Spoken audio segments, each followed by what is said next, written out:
Abra aí a sua Bíblia, na carta aos Hebreus, no capítulo 13. Eu quero ler 2 versículos desse capítulo com você.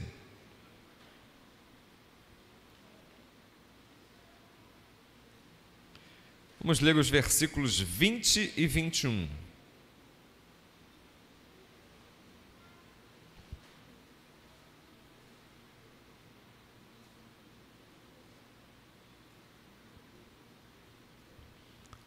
Amém? Irmãos, são 2 versículos apenas. Eu vou pedir ao nosso introdutor para não permitir que ninguém transite na igreja nesse momento da leitura bíblica. São 2 versículos apenas, eu vou pedir a ajuda dos irmãos e vamos ler juntos, ok? Então diz assim a palavra de Deus: Ora, o Deus da paz, que tornou a trazer dentre os mortos a Jesus, nosso Senhor, o grande pastor das ovelhas, pelo sangue da eterna aliança, vos aperfeiçoe em todo o bem, para cumprirdes a sua vontade, operando em vós o que é agradável diante dele, por Jesus Cristo, a quem seja a glória para todo sempre. Amém. Glórias a Deus. Feche os seus olhos, deixa a sua Bíblia aberta aí, vamos falar com Deus. Santo, santo, santo é o teu nome, Pai. Ó Deus, nós nos alegramos em Ti, porque entendemos que não estamos aqui, Pai, na Tua casa como mera casualidade, como obra, Pai, do acaso, mas entendemos, Pai, que o Teu Santo Espírito tocou nos nossos corações, e nós, ó Deus, em resposta a este toque do Teu Santo Espírito, estamos aqui, Pai. Estamos aqui, Pai, porque desejamos algo de Ti. Estamos aqui, Senhor, porque anelamos a Tua presença, Senhor, ou desejamos ouvir a Tua voz. Carecemos, ó Deus, de uma direção Tua, Pai. Não de aconselhamentos, ó Deus, quaisquer, mas carecemos da Tua direção, Pai. Ó Deus, em o nome de Cristo Jesus, manifesta o Teu poder neste lugar, nas nossas vidas, Pai. Ó Senhor, em nome de Cristo Jesus, fala aos nossos corações, que a Tua palavra, Senhor, ao ouvirmos a Tua voz, a nossa mente seja renovada, as nossas vidas sejam transformadas, as nossas bases, Senhor, os nossos alicerces, Pai, os nossos fundamentos sejam sacudidos pela Tua presença, Senhor, pela Tua voz, pela Tua palavra, Pai. Oh Deus, não permita que saiamos deste lugar tal qual entramos, Senhor, mas, Senhor, que sejamos aperfeiçoados para a glória do Teu santo nome, em o nome de Jesus, em o nome de Jesus, amém, amém, glórias a Deus. Irmãos, eu lembro de uma época na minha vida que eu deveria ter uns 11, isso aconteceu de 10 a uns 12 anos de idade. Eu ia trabalhar junto com meu pai trabalhava como construtor na região dos lagos. Obrigado, Joyce. E nesse ofício, né, ele, de vez em quando a gente estava em férias, ele chamava a gente para, não sei se para trabalhar ou para atrapalhar, né, mas ele... Era bom que era um período que a gente ficava ali junto dele, e não tinha muita coisa para fazer por conta da nossa idade, e a gente começava a inventar coisas. E eu lembro que teve assim uma fase, dentro dessa fase, existia uma fase que nós fazíamos carrinhos, né, com a madeira ali, com as sobras da madeira da obra. E é muito interessante porque a gente começou fazendo assim, era eu e meu irmão, A gente começou fazendo assim uns carrinhos assim meio capenga, mas o negócio, irmãos, foi aperfeiçoando, a gente foi pegando assim gosto pelo negócio. Daqui um pouco a gente estava sonhando em fazer uma Ferrari, de tão aperfeiçoado que estava o negócio. Tinha roda, a gente inventava algumas coisas ali, tinha porta, a coisa, fazíamos caminhões, fazíamos carros de passeio. O negócio foi assim se aperfeiçoando. E é interessante isso, porque na nossa existência nós temos essa sede de aperfeiçoamento. As inovações, elas chegam aí a cada dia. Quem fica aí acompanhando os novos modelos de celulares, né, fica assim frenético. Poxa, eu preciso comprar o próximo. Tem gente já me incomodando porque eu estou mais de 2 anos com o meu celular. Eu estou falando assim, não, ele está bom, está sendo útil, está tranquilo, está atendendo às minhas necessidades. Não, mas tem que trocar. Não, fica tranquilo, tá bom. Mas tem gente que acompanha o novo modelo e vai ali, né, quando sai uma inovação, e isso é algo bom, assim, essas inovações, esse aperfeiçoamento é algo bom. Eu lembro uma vez que eu ouvi uma ilustração e utilizaram exatamente aquela empresa que faz lâmina de barbear. Ela, assim, sem concorrência, ela tinha ali, fabricava a lâmina de Gillette, que era apenas uma lâmina, e ela, aperfeiçoando aquilo que ela fazia, ela colocou no mercado, né, aquela Gillette com 2 lâminas, né, ali, e aí daí a pouco surgiu de 3 lâminas, com mola, com um produto que ajudava no deslizamento do rosto, e assim, e ela foi se aperfeiçoando. Eu não sei se vingou, mas eu acredito que já tinha assim aparelhos com 4 lâminas, né? E é uma coisa assim que vai se aperfeiçoando, e isso é uma coisa boa. A verdade é que nós precisamos estar sempre sendo aperfeiçoados. E isso não é algo ruim. O versículo 21, ele diz assim: que ele vos aperfeiçoe em todo o bem. Aperfeiçoados para o bem, quando se trata do ser humano, às vezes nem sempre é uma coisa fácil de lidar com os aperfeiçoamentos de Deus. Por quê? Porque para que nós sejamos aperfeiçoados, muitas vezes nós passamos por dias de adversidade. Vem aqueles reveses da vida. Você vê José do Egito, o filho de Jacó, ele foi um homem assim altamente aperfeiçoado, mas quantas vezes José tentava se reerguer e vinha alguém, né, puxava o tapete dele, ele caía, tombava, mas o Senhor era com ele. José não perdeu o entendimento de que Deus era com ele, independente das quedas, independente das puxadas de tapete, mas Deus era com ele. Era o filho querido quando estava na casa do seu pai, os irmãos não se agradaram disso, venderam ele como escravo para o Egito.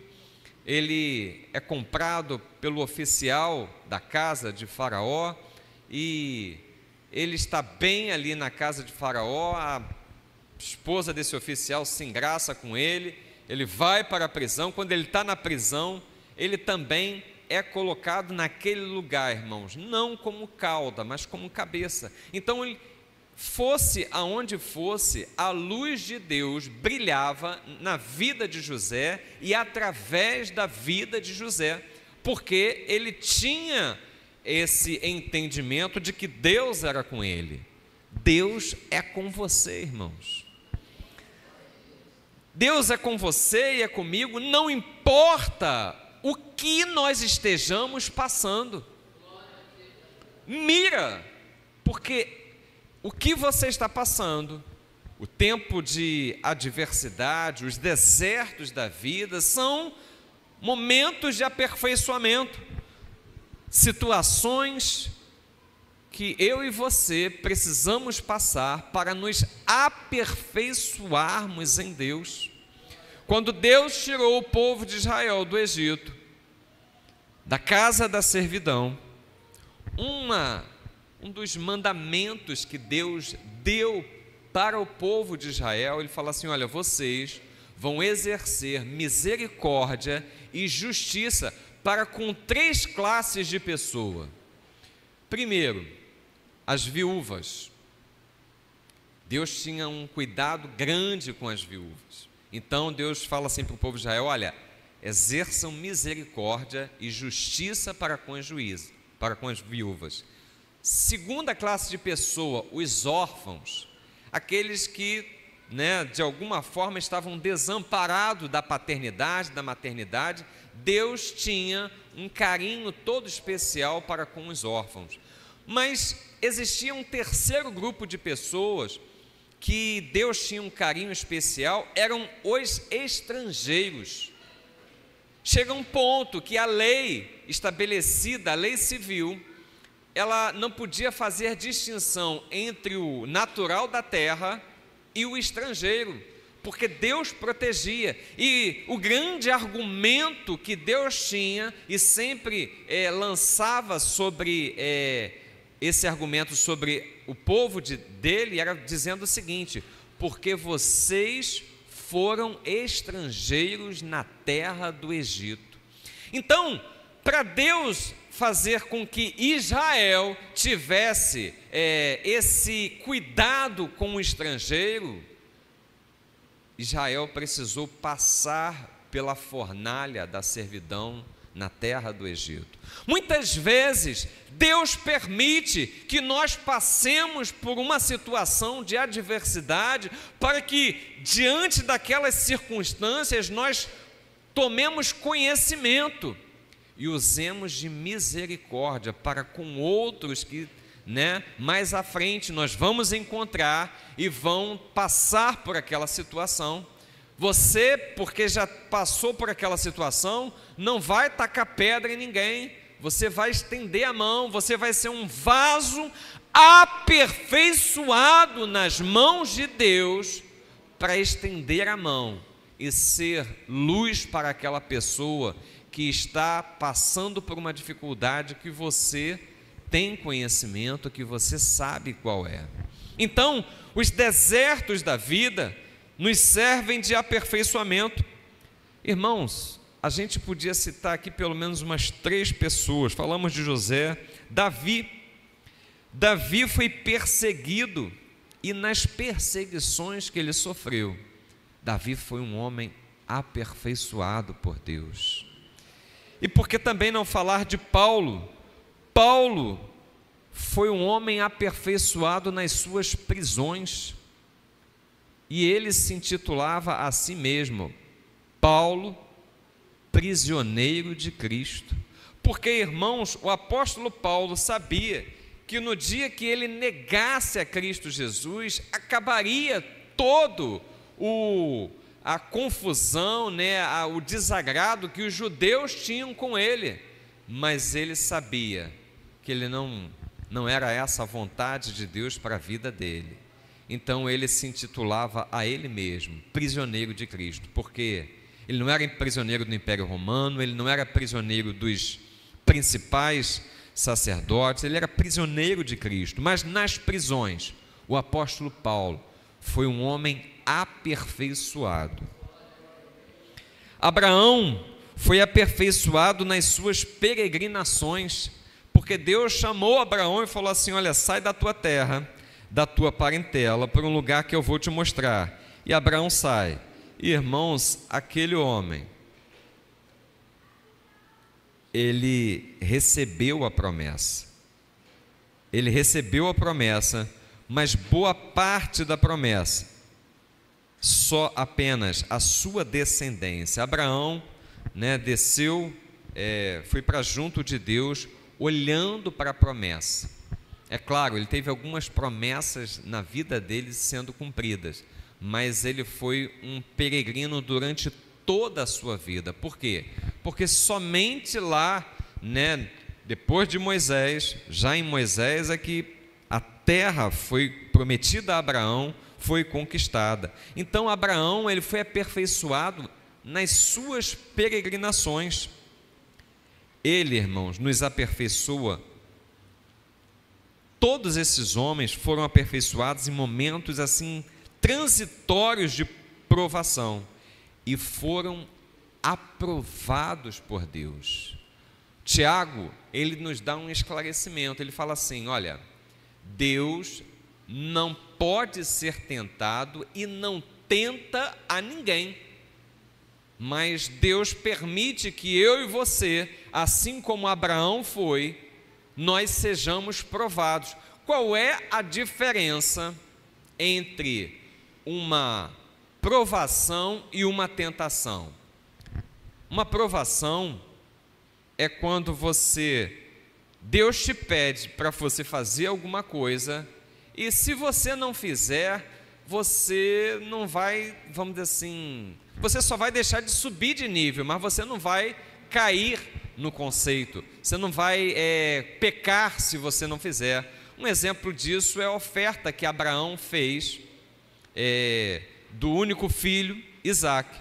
Se Abraão não faz aquilo ali, ele não ia passar por aquela prova, foi uma provação, mas ele não ia pecar se ele não fizesse. Deus sabia o que ele estava pedindo ao seu filho, ao seu servo, a quem ele chamou de amigo Abraão.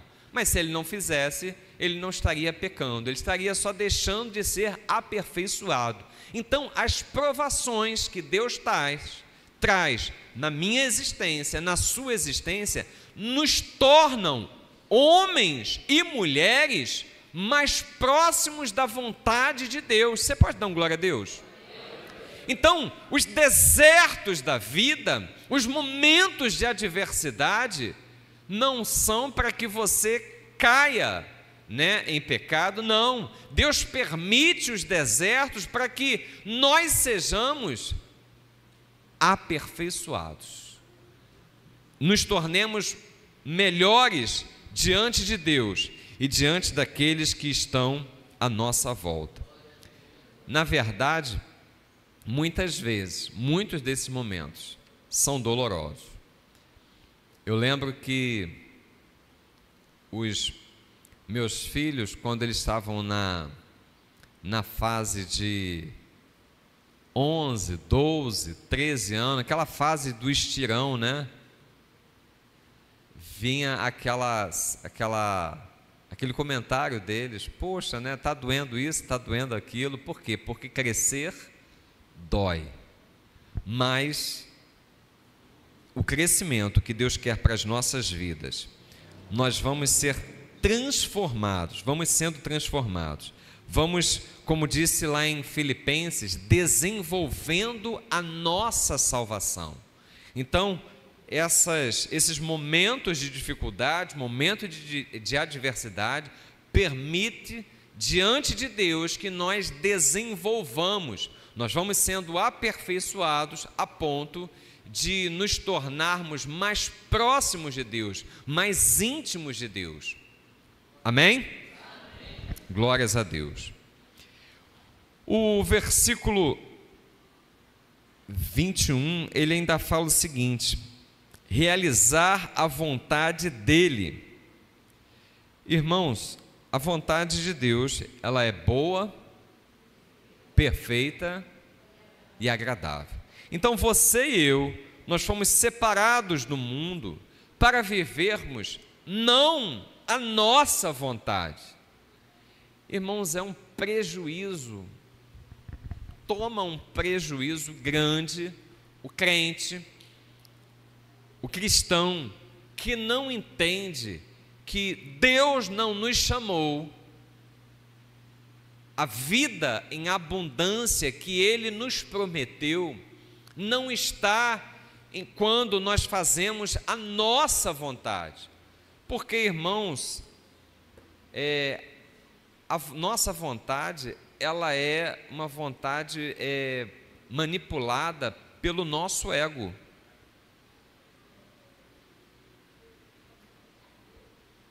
O nosso ego, a nossa carne, ela clama pelas coisas fáceis da vida. E muitas vezes, para que nós possamos ser aperfeiçoados por Deus, nós vamos vivenciar algum nível de dificuldade. E a vontade dele vai ser sempre o melhor para a gente. Eu lembro de uma passagem bíblica, onde narra a conversão do apóstolo Paulo. Paulo foi levado para Damasco sem enxergar nada. E aí Deus fala a Ananias. Deus fala a Ananias e fala assim: Ananias, vai lá e ora pelo Saulo. Ananias pondera com Deus na hora. Imagina, peraí, como assim, Senhor? O Senhor está me mandando no meio do fogo. Esse sujeito está com carta dos principais sacerdotes, veio para cá e vai perseguir a igreja toda. O Senhor quer que eu me apresente diante desse perseguidor da igreja? E Deus chega para Ananias e argumenta com ele e fala assim: vai, porque este é para mim um vaso escolhido. Irmãos, Ananias era obrigado a obedecer a Deus? Não, irmãos. Deus, ele respeita o nosso livre-arbítrio. Talvez por isso que muitas vezes nós nos demos, assim, o resultado daquilo que nós temos é tão ruim, porque nós decidimos mal, decidimos assim, muitas vezes pela nossa vontade, não por realizar a vontade dele. Mas Ananias compreendeu essa questão, foi lá e orou. Irmãos, eu lembro uma vez, quando eu tive que encarar um rato que estava lá no quintal. Irmãos, vontade de encarar o rato, zero. Mas eu era o homem da casa, não tinha ninguém para chamar. Então eu tive que ir lá encarar o rato, né? Ele estava no lugar errado, na hora errada. Quase que eu conversei com ele: o que você está fazendo aqui? O que você veio aparecer aqui? Mas a vontade era zero. Mas muitas vezes nós temos que vencer a nossa vontade, que é zero, às vezes até para atender aquilo que Deus está querendo para a nossa vida. E precisamos vencer a nossa vontade e nos engajarmos na vontade de Deus, porque ela é boa, perfeita e agradável. Quem é que gosta, irmãos? Eu sei que tem gente que gosta. Talvez eu, quando chegar aí um pouco mais de idade, eu vou gostar também. Mas hoje eu estou com 53 e não gosto ainda de acordar cedo. Mas de vez em quando a gente tem que acordar cedo. De vez em sempre também temos que acordar cedo. Então, mas a gente faz mesmo sem querer. Por que nós fazemos? Porque é necessário, porque é preciso. Irmãos, a vontade de Deus muitas vezes vai contrariar a nossa vontade. A vontade de Deus muitas vezes, na maioria das vezes, vai contrariar o nosso bom senso. Mas é o melhor para as nossas vidas. Jesus Cristo veio e falou assim: eu vim para que vocês tenham vida, e vida em abundância. Mas eu pergunto para vocês: aonde está a vida em abundância? Na minha vontade ou na vontade de Deus? Na vontade dele, irmãos, que é boa, perfeita e agradável. Então, toda vez que eu desobedeço a Deus, eu estou dando passos para trás no meu desejo de ter uma vida em abundância, uma vida com qualidade nesta terra. Eu e você precisamos entender de uma vez por todas que nós não fomos chamados por Cristo. Cristo chega e fala assim: vocês não escolheram a mim, mas eu vos escolhi e vos nomeei para que vades e deis fruto. Então Ele não nos escolheu para estarmos nesta terra fazendo a nossa vontade, não. É a vontade dEle que vai fazer com que você viva dias plenos nesta terra. Eu e você precisamos ter esta compreensão. Dias de plenitude de Deus nas nossas vidas. Temos a necessidade espiritual, irmãos.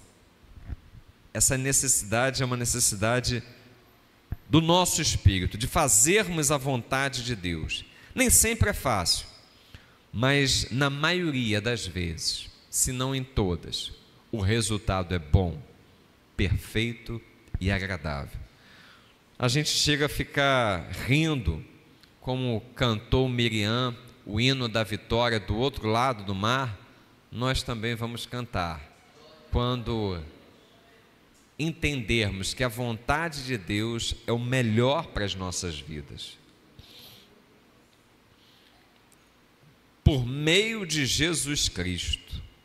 O versículo 21 ainda fala: irmãos, glórias a Ele, você foi criado para o louvor da glória de Deus. Efésios capítulo 1, versículo 12 fala sobre isso, a finalidade para a qual o ser humano está nesta terra, para louvor da glória de Deus. Então nós estamos nesta terra para louvar, o nosso Deus.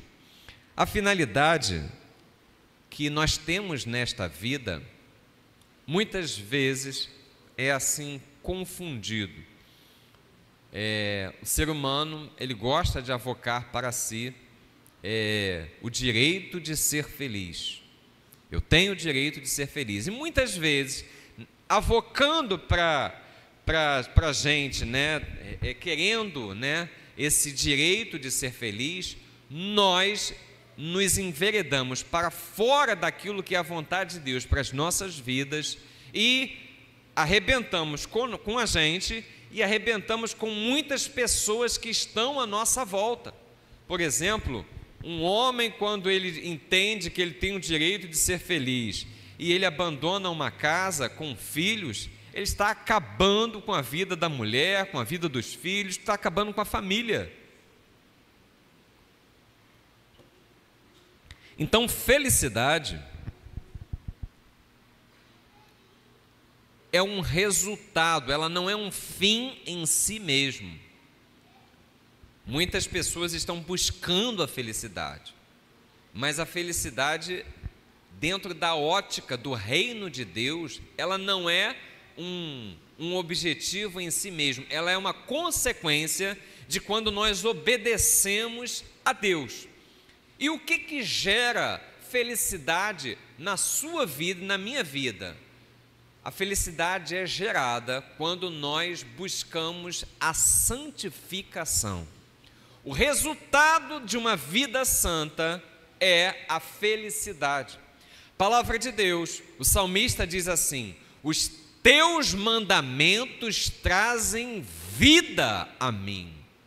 Os teus mandamentos são melhores do que, o amor, o salmista falou, o amor de mulheres. Por quê? Porque o mandamento de Deus vai nos conduzir em santidade e a santificação vai gerar como resultado felicidade, vida plena, vida em abundância, vida de Deus em nós. Gosto muito daquele filme A Procura da Felicidade, com um filme americano com o ator Will Smith. Assim, tem uma cena no final do filme, quando ele consegue passar, para trabalhar num local onde ele batalha tanto, passa tantos perrengues, e ele chama aquela cena que ele recebe a informação de que a vaga que ele tanto estava querendo naquele estágio era dele. Ele diz que é aquele momento que ele caminha, né, da sala aonde está, onde ele recebe a notícia, até ali fora, né? Aí ele fala assim: aquele momento eu chamo de felicidade. Ele assim conseguiu aquilo que ele almejava tanto, aquilo que ele assim foi tão maltratado, né? Na história do filme você compreenderá o que eu estou falando. Então ele chama aquele momento de felicidade.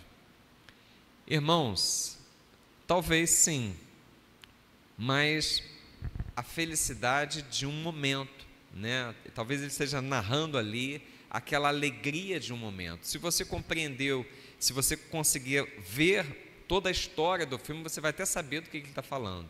Mas biblicamente falando, a felicidade é você ter a presença de Deus na sua vida e ter a certeza de que um dia nós vamos estar na eternidade com Deus.